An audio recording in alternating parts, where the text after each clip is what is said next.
Hey guys, just wanted to share something real quick with you.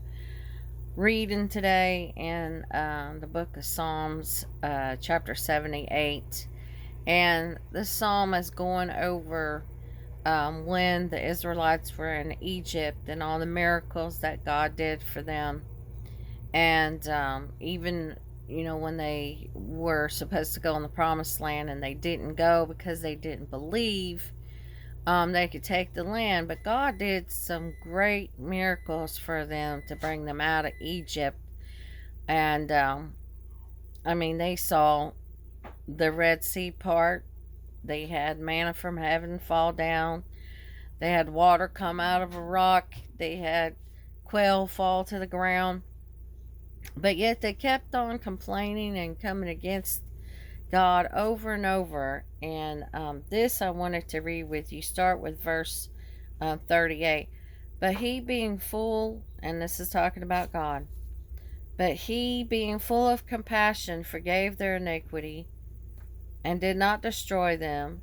Yes, many a time he turned his anger away and did not stir up all his wrath, for he remembered that they were but flesh, a breath that passes away and does not come again. How often they provoked him in the wilderness and grieved him in the desert. Yes, again and again they tempted God and limited the Holy One of Israel.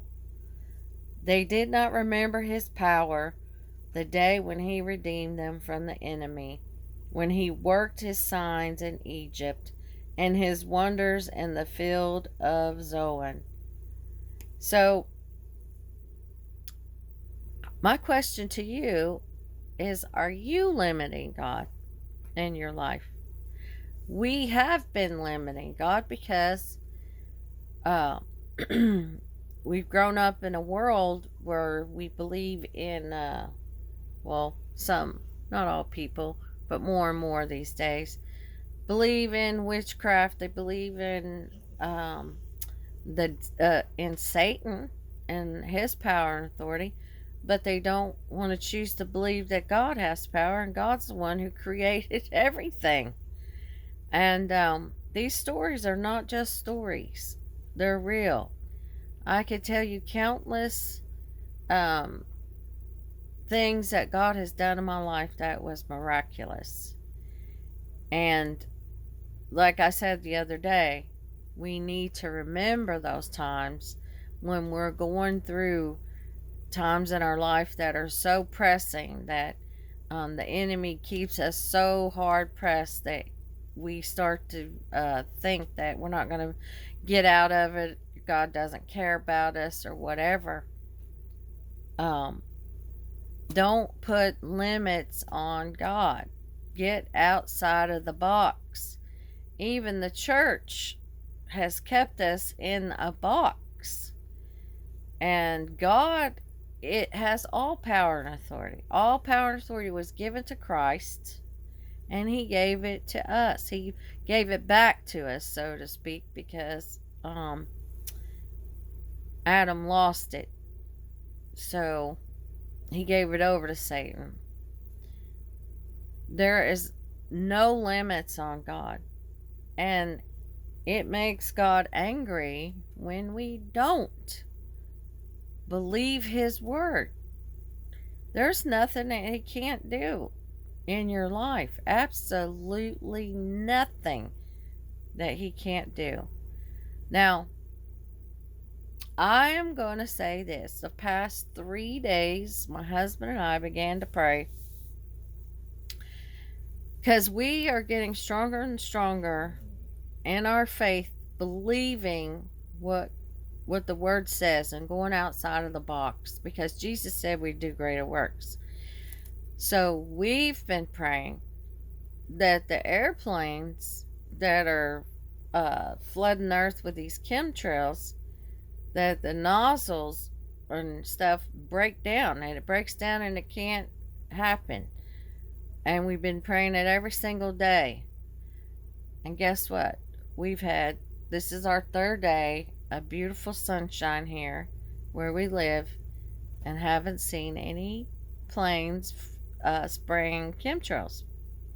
Now, I believe it's from praying and the power of God. I choose to believe that. You may not, but I do, because I've seen the hand of God move in my life. And when you see personally the hand of God, that's personal knowledge. And personal knowledge out uh, does anybody's opinion. Like the old saying, um, everyone has an opinion, just like everybody's got a butthole. Anyways, experience and knowledge outweighs anybody's opinion. So I just wanted to share with you today, are you limiting God? Are you limiting the power of God? Are you trying to go, or are you going outside of the box? You know, Jesus did outside of the box things like changing the the water to wine, spitting in the dirt and rubbing it on the man's eyes when he was blind and he got his eyesight back. Taking the bread and the fish and multiplying it. That's outside of the box. Getting a coin out of a fish's mouth. Okay, he showed us we can go outside of the box. So go outside of the box. Believe for greater and better in your life and for the earth, for the country that you live in. Because you have the power and authority. Wherever your foot steps, you possess the ground that you walk on. All power and all authority given to you because you're a child of God. And not just because you're a child of God. In the book of Genesis, and I've said it more than once, all men and women, they have power and authority. They were given authority over the earth. But as a child of God, your authority trumps anything else. It trumps witchcraft, anything else. Because God lives inside of you.